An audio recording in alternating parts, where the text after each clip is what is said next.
பாஜக மாநில தலைவர் அண்ணாமலை கர்நாடகாவில் சட்ட ஒழுங்கை காப்பாற்றினாரோ இல்லையோ குற்றவாளிகளை கட்சியில் சேர்க்கின்ற வேலையை சரியாக பார்ப்பதாக அமைச்சர் பெரிய கருப்பன் விமர்சித்தார். சிவகங்கை மாவட்டம் மானாமதுரையில் நடைபெற்ற கூட்டத்தில் பேசிய அவர் இவ்வாறு பேசினார்.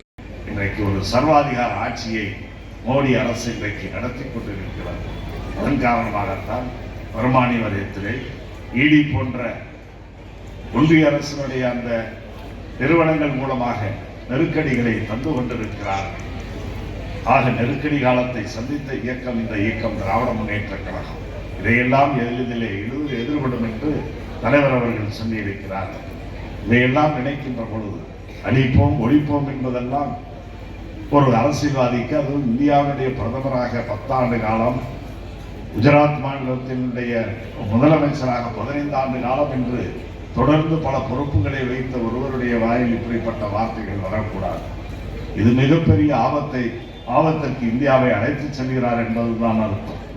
ஹிட்லர் சொல்லியிருக்கிறார், யூத இனத்தை அழிப்பேன் என்று அன்றைக்கு சொன்னார்.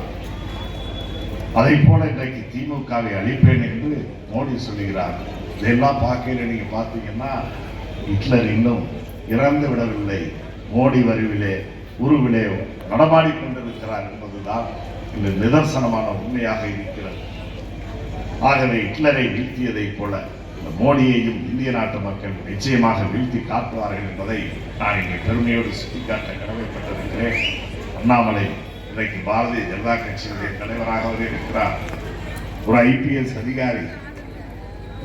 அவர் கர்நாடகாவிலிருந்து சட்ட ஒழுங்குகளை காப்பாற்றினாரோ இல்லையோ, இன்றைக்கு தமிழ்நாட்டில் அவர் பாரதிய ஜனதா கட்சியினுடைய தலைவராக வந்த பிறகு சமூக விரோத காரியங்களில் ஈடுபட்டு குற்றப்பட்ட குற்றவாளிகள் அனைவரையும் இன்றைக்கு பாரதிய ஜனதா கட்சியிலே சேர்க்கின்ற காரியத்தை செய்து கொண்டிருக்கிறார். ஆக முரண்பாடுகளின் மொத்த உருவமாக இருக்கக்கூடிய இந்திய நாட்டு மக்கள் அனைவருக்கும் கேடு விளைக்கின்ற ஒரு ஆட்சியாக இன்றைக்கு பாரதிய ஜனதா கட்சி தலைமையிலான இந்த அரசு நடைபெற்றுக் கொண்டிருக்கிறது. செய்திகளை உடனுக்குடனும் துல்லியமாகவும் தெரிந்து கொள்ள சப்ஸ்கிரைப் பண்ணுங்க.